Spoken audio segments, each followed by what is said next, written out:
राम सिंह कई दिन से बीमार चल रहा था। उसने दवाइयां भी ली, किंतु कोई खास असर नहीं पड़ा। वह कुछ भी ना खाने पीने की वजह से कमजोरी महसूस कर रहा था। एक दिन अचानक हरी सिंह राम सिंह के घर पहुंचा, हालचाल पूछा। नब्ज टटोल कर देखी तो बोला, रमसी काका, तुम्हें तो बुखार है। कब से है? हाँ भैया, एक तरह बुखार ने पकड़ रखा है। एक दिन छोड़ के दूसरे दिन चढ़ बैठता है। कोई बात नहीं, उठो मेरे साथ चलो। अभी ठीक हो जाओगे। पक्का इलाज हो जाएगा। जिंदगी में फिर कभी बुखार नहीं आएगा। सच्ची कह रहा हूँ। हरी सिंह राम सिंह को मोटरसाइकिल पर बैठाकर उस जगह ले गया जहां मुद्दत से दो जादुई पट्टियां रखी हुई थी। हरी सिंह ने राम सिंह से इशारा करके कहा, उधर जो पट्टियां रखी हैं, उनमें से किसी एक पट्टी पर जाकर लेट जाओ। चित्त लेटियो, समझे? जाओ जाओ, देर मत करो। अभी देखोगे इनका चमत्कार। राम सिंह तुरंत एक पट्टी पर जा लेटा। पट्टी पर लेटते ही तत्काल बुखार रफू चक्कर हो गया। राम सिंह को बड़ा आश्चर्य हुआ। उसने अपने माथे पर हाथ फेर कर देखा, बुखार उतर चुका था। हरी भाई, ये तो वास्तव में चमत्कार हो गया। यह पट्टियां तो वास्तव में जादुई हैं। इधर देखो, इन पर कुछ खुदा हुआ है। हाँ, कुछ लिखा तो है, पर मेरी समझ से बाहर की चीज है। भाषा तो उर्दू लग रही है। हरी सिंह राम सिंह से पट्टियों की करामात पर चर्चा कर ही रहा था कि बवाल मच गया। वहां खड़ा एक बददिमाग युवक जोर से चिल्लाने लगा, ये सब बकवास है। ऐसे कैसे बुखार उतर जाएगा? चिकित्सा सुविधा फिर किस लिए है?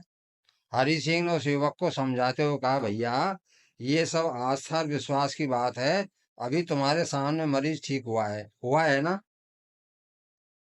मैं नहीं मानता चमत्कार जैसी कोई चीज होती है। क्यों नहीं मानता?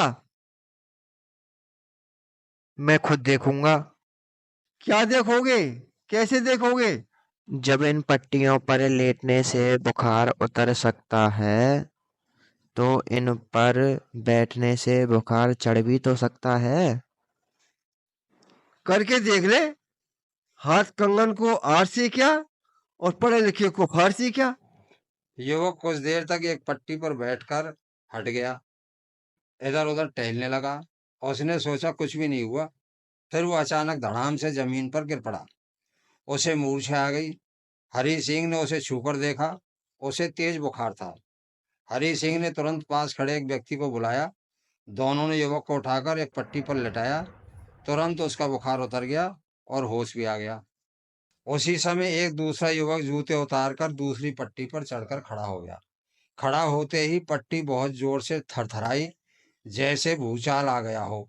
युवक पछाड़ खाकर दूर जा गिरा। फिर पट्टी स्वतः खड़ी हो गई।